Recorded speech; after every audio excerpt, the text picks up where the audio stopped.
Hello all, welcome to dive to learn. इस वीडियो में हम आपके साथ डिस्कस करेंगे concept of communication and revocation of offer and acceptance. तो इससे पहले आपने लास्ट 4 वीडियोस नहीं देखे हैं, सो हमने उनमें डिस्कस किया है आपके साथ definition of contract agreement, a couple of more definitions, essentials of a valid contract, classification of contract and offer and acceptance, invitation to offer, offer में क्या फर्क है, ऑफर के जो टाइप्स हैं, कितने टाइप्स के ऑफर हैं, स्टैंडिंग ऑफर क्या है, काउंटर ऑफर क्या है, क्रॉस ऑफर क्या है, ये सारा कुछ हमने अब तक कवर कर लिया है। तो अब तक आपने वो सारे वीडियोस नहीं देखा है तो उनको जरूर देखें। आज के वीडियो में हम डिस्कस कर रहे हैं concept of communication and revocation of offer and acceptance. इसके डेट्स में स्टूडेंट्स को खासा कंफ्यूजन रहता है, तो उसको भी हम आप सिंपल एग्जांपल्स के थ्रू आपके लिए क्लैरिफाई करेंगे। So let's begin. Communication of offer and acceptance. Channel को सब्सक्राइब नहीं किया है तो सब्सक्राइब कर लीजिए, साथ ही साथ बेल आइकन को प्रेस कर लीजिए। कम्युनिकेशन ऑफ ऑफर क्या होता है? ऑफर कब कहलाता है कि ऑफर कम्युनिकेट हो गया है? ऑफर किसको दिया जाता है? सबसे पहले इसको समझिए। तो ऑफर दिया जाता है ऑफरी को। ऑफर जो देता है वो कौन सा बंदा होता है? वो ऑफरर होता है। ऑफरर जो है वो ऑफर को देता है। आपके ईज के लिए जो है यहाँ पर मैं लिख देती हूँ, जो ऑफर दे रहा है वो क्या है? ऑफरर है। और जिसको ऑफर दिया जा रहा है वो है आपका ऑफरी। क्लियर है?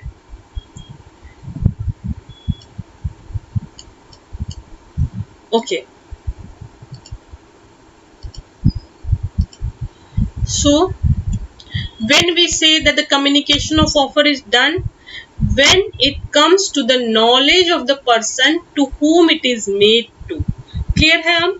So when the offeree in case of specific offer or any member of the public in case of general offer. General offer क्या था? रिकॉल कीजिए, लास्ट वीडियो में हम आपके साथ डिस्कस किया था। जनरल ऑफर यानी कि किसी भी व्यक्ति को, दुनिया में किसी भी व्यक्ति को यदि ऑफर दिया जाए तो वो जिस भी व्यक्ति को के नॉलेज में आता है वह ऑफरी हो जाएगा।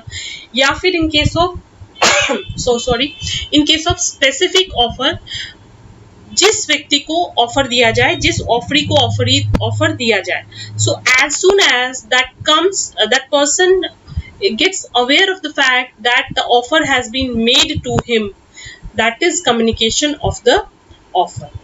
So when two people are talking, अब देखिए अगर हम बात करते हैं फेस टू फेस, सो ये जो बातें हो रही है face to face, this is very easy. यहाँ पर ऑफरर ने ऑफरी को ऑफर किया, यह बहुत आसान है, वह उस ऑफर को एक्सेप्ट कर सकता है, रिजेक्ट कर सकता है। लेकिन जब ऑफर ईमेल के थ्रू होता है तो हम हो सकता है थोड़ा टाइम ले ले, हो सकता है कि अगर हम लेटर के थ्रू ऑफर करें तो और भी ज्यादा टाइम लग सकता है। तो वहां पर कम्युनिकेशन ऑफ ऑफर कब कंप्लीट होगा इसको हम समझेंगे। देखिए एग्जांपल से समझिए। So when two people are talking face to face via telephone etcetera, the communication will be complete as soon as the offer is made. For example, if A tells B he will fix his roof for 5,000 rupees and the communication is complete as soon as the words are spoken. एक A B को कह दिया कि मैं तुम्हारा roof 5,000 में fix कर दूंगा। So as soon as it comes to the knowledge of the offeree, the communication of offer is said to be complete. Let's take the same example. अब क्या होता है? फेस टू फेस नहीं हो रहा है कम्युनिकेशन। कम्युनिकेशन किसके through हो रहा है? लेटर के थ्रू हो रहा है। So A writes to B to offering to fix his floor for 5,000 rupees. ठीक है, A ने जो है B को लेटर लिखा कि मैं तुम्हारा फ्लोर 5,000 रुपए में फिक्स कर दूंगा। ए जो है लेटर कब पोस्ट कर रहा है? 2 जुलाई को। ए कब पोस्ट कर रहा है? 2 जुलाई को। लेटर बी को कब रीच कर रहा है? 4 जुलाई को। तो यहाँ पे कम्युनिकेशन ऑफ ऑफर का डेट क्या होगा? कम्युनिकेशन ऑफ ऑफर का डेट यहाँ पर 4 जुलाई होगा, क्योंकि 4 जुलाई को बी के नॉलेज में ऑफर आ रहा है। Coming back to the definition, Section 4 of the Indian Contract Act 1872 says that the communication of offer is said to be complete when it comes to the knowledge of the person it has been made thereto. जिसको offer दिया गया है, offeree को के knowledge में किस दिन आ रहा है कि उसका फ्लोर जो है ठीक कर दिया जाएगा 5,000 रुपए में 4 जुलाई को। So 4 July becomes the date of communication of the offer. Clear है? अब बात करते हैं कम्युनिकेशन ऑफ एक्सेप्टेंस की।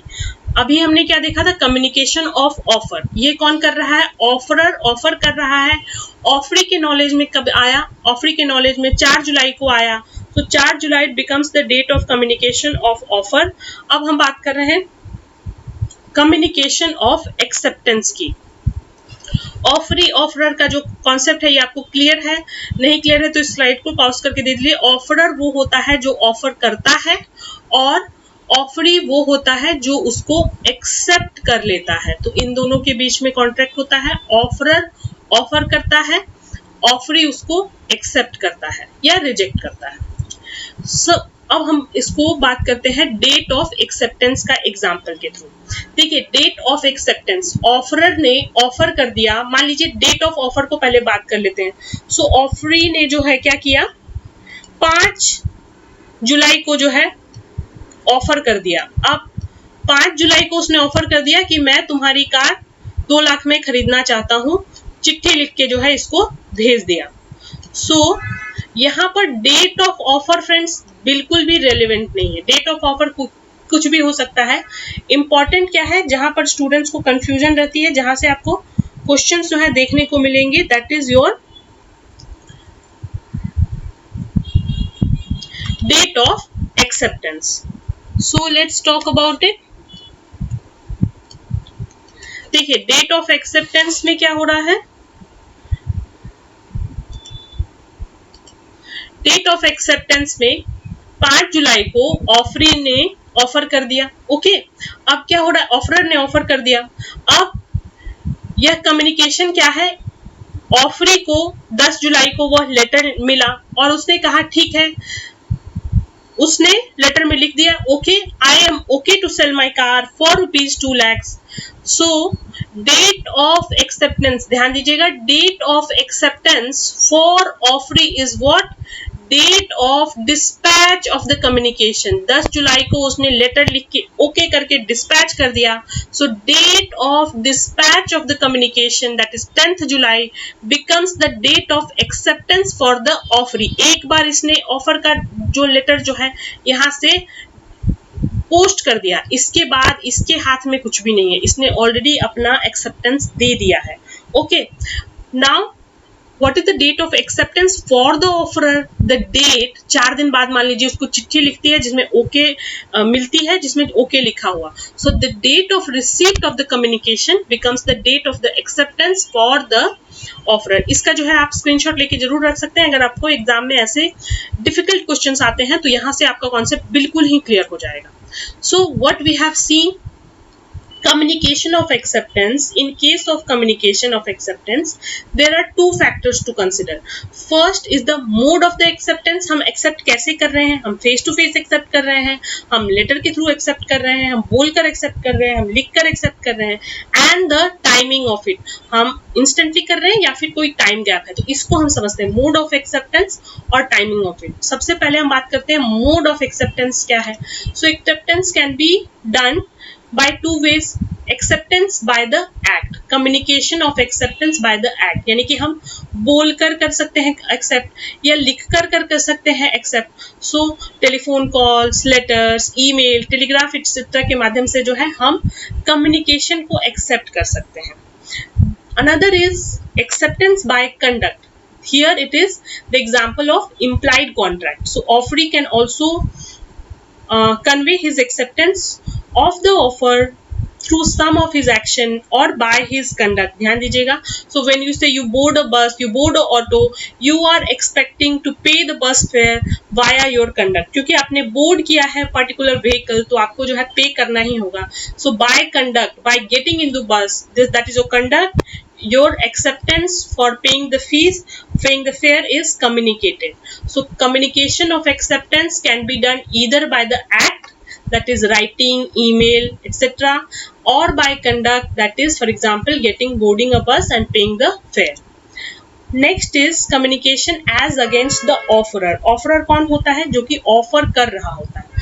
सो जो ऑफर कर रहा होता है, the communication of the acceptance is complete when he put such acceptance in the course of transmission.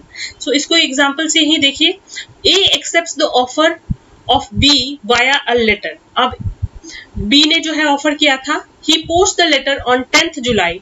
B ने क्या किया, 10th जुलाई को लेटर पोस्ट किया, और लेटर ए को कब रीच हो रहा है, लेटर रीच हो रहा है 14th जुलाई को। सो प्रपोजर के लिए, ऑफरर के लिए डेट ऑफ एक्सेप्टेंस क्या हो जाएगा, जिस दिन उसको जो है रिसीप्ट मिलेगा लेटर का, that is 14th July.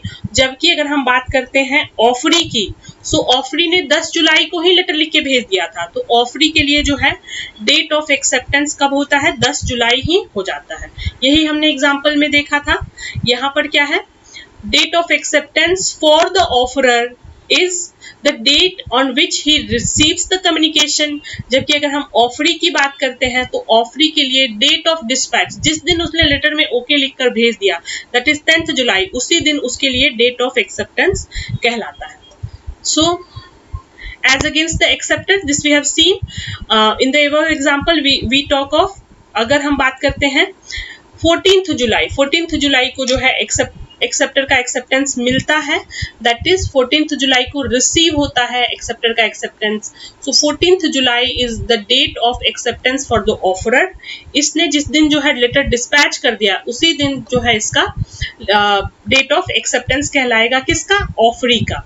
Okay, second bit if we talk of timing of the acceptance. Timing of acceptance again has two parts, as against the offerer and as against the acceptor. So this we have already talked of. Next is your revocation. देखिए revocation का simple अर्थ क्या होता है, revocation का मतलब होता है withdrawal. Revocation का क्या मतलब होता है, विथड्रॉवल। किसी चीज से जो है हम विथड्रॉ कर सकते हैं, तो विथड्रॉ जो है दोनों पार्टी कर सकता है। सो एक प्रपोजल जो है any time before the communication of its acceptance is complete as against the proposer but not after. Okay, a proposal may be revoked at any time before the communication of its acceptance is complete as against the proposer but not afterwards, and an acceptance may be revoked at any time before the communication of its acceptance is complete as against the acceptor but not afterwards। इसी चीज को जो है हम समझते हैं through an example. Date of revocation क्या होता है, देखिए ऑफरर ने क्या किया, ऑफर दे दिया, ठीक है, ऑफर दे दिया, और ऑफर जो है वो किसी भी दिन दे सकता है। लेट्स से एग्जाम्पल के लिए हमने एक हाइपोथेटिकल डेट रखा कि उसने 5th जुलाई को ही ऑफर दे दिया, ठीक, 5th जुलाई को ऑफरर ने ऑफर दे दिया। अब ऑफरर कब रिवोक कर सकता है, ऑफरर अपना कब ऑफर कैंसिल कर सकता है, इसको हम बात कर रहे हैं, और ऑफरी कब अपना ऑफर जो है कैंसिल कर सकता है। रिवोकेशन समझिए दोनों पार्टी कर सकती है, ठीक है। सो 5th जुलाई को इसने ऑफर किया है, ठीक है, ऑफरर ने 5th जुलाई को जो है वो ऑफर कर दिया। अब now this is not valid, किस दिन जो है ऑफरर ने ऑफर किया है। What is important friends is the date of receiving the communication. 10 जुलाई को ऑफरी को कम्युनिकेशन आया, लेटर आया ऑफर का कि ये चीजें उनको ऑफर की गई है। अब बिफोर द डिस्पैच, उसने लेटर को डिस्पैच नहीं किया गया है तब तक के, मान लीजिए 10th जुलाई को यह लेटर डिस्पैच करता है ओके लिखकर, ठीक है, I am accepting the offer, offeree has accepted the offer and offeree is dispatching a letter of communication for the same। So 10 जुलाई से, यानी कि लेटर डिस्पैच करने से पहले पहले तक ऑफरी जो है ऑफर को रिवोक कर सकता है, विथड्रॉ कर सकता है, ठीक, इतना समझा।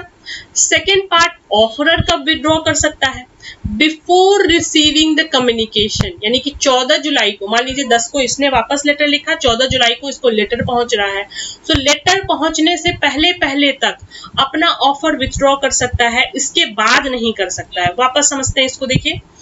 सो a proposal may be revoke any time before the communication of its acceptance is complete and as against the proposer but not afterwards। Okay, and acceptance may be revoked at any time before the communication of its acceptance is completed against the acceptor but not afterwards. So उम्मीद करती है इस example से जो है आपको ये point clear हो गया होगा. अब हम बात कर लेते हैं modes of revocation. So section 6 कहता है कि 4 मेथोडोलॉजीज हैं जिसके द्वारा हम रिवोक कर सकते हैं किसी ऑफर को. पहला तो है कम्युनिकेट करके, यानी communication of notice of revocation by the proposer to the other party. Offerer जो है कम्युनिकेट कर सकता है अपना नोटिस, या फिर by the lapse of time prescribed in such proposal for its acceptance, और if no time is so prescribed by the lapse of a reasonable time. देखिए रीजनेबल टाइम का यहाँ पे क्या अर्थ है. मान लीजिए आप जब ऑफर देते हैं, ऑफरर जो है यहाँ पर ऑफर दे रहा है, तो यहाँ पर एक टाइम दे सकता है कि आप 1 वीक में हमें ऑफर या तो हाँ कह के भेजिए या तो ना कह के भेजिए. आप ऑफर को एक्सेप्ट कीजिए या फिर रिजेक्ट कीजिए. ठीक है. So by the lapse of this time, lapse of this time मतलब 1 वीक बीत गया. सो आपका ऑफर अगर सामने वाले ने नहीं एक्सेप्ट किया, नहीं रिजेक्ट किया, तो भी वह ऑफर जो है रिवोक हो जाता है. ठीक है. And if no time is prescribed, so then by the lapse of a reasonable time, so reasonable time can be 10 days or 15 days depending on the urgency of the issue without communication of its acceptance. अगर 10 या 15 दिन में भी communication नहीं आया वापस आपके offeree से, तो प्रपोजल जो है रिवोक ऑटोमेटिकली हो जाता है. Then by the failure of acceptor to fulfill the condition precedent to acceptance. So this is pretty simple. And by death or insanity, जिसने प्रपोज किया था, प्रपोजल ही अगर मर गया या फिर पागल हो गया, so if the fact of his death and insanity comes to the knowledge of the acceptor before acceptance, अभी एक्सेप्टर ने एक्सेप्ट नहीं किया है ऑफर को, लेकिन उसको पता चल रहा है कि सामने वाला पार्टी जो कि ऑफरर था उसकी डेथ हो गई है या इंसैनिटी हो गया, वो पागल हो गया है, तो तभी भी जो है एक्सेप्टर ऑफर को रिवोक कर सकता है. तो ये 4 मेथोडोलॉजीज बहुत इंपॉर्टेंट है, यहाँ से एग्जाम में क्वेश्चन आ सकते हैं. So please take a note of it. So that's all for this video. If you have not already subscribed to the channel, please subscribe and thank you.